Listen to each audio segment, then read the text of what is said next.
Hoje vou mostrar para vocês como fazer este lindo calça porta de tecidos. Nós vamos precisar como material de tecido da cor que vocês queiram. Aqui eu usei dois tipos, uma estampada e uma lisa. Mas vocês façam como vocês queiram. Vou usar, este é o algodão e este aqui é o cetim.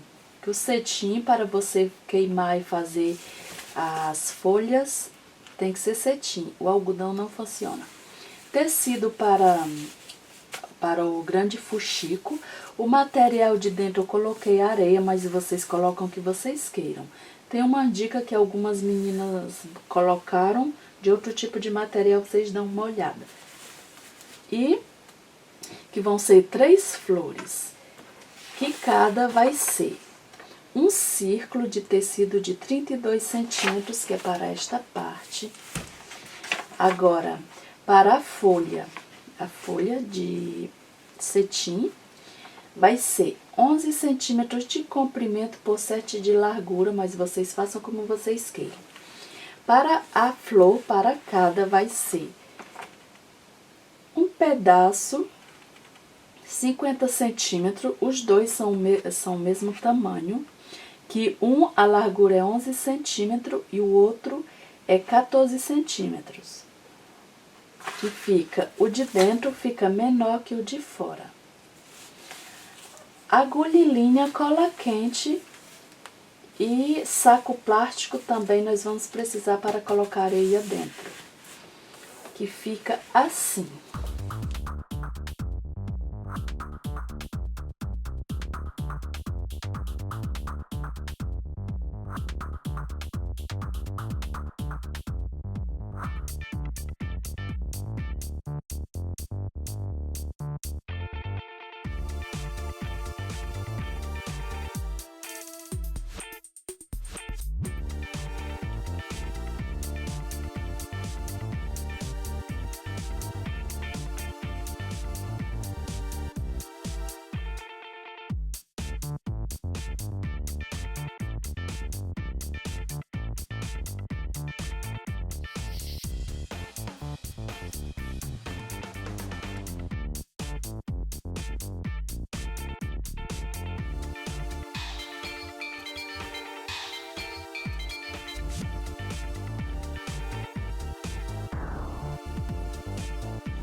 Pronto, ficando assim nosso lindo peso de porta. Até a próxima!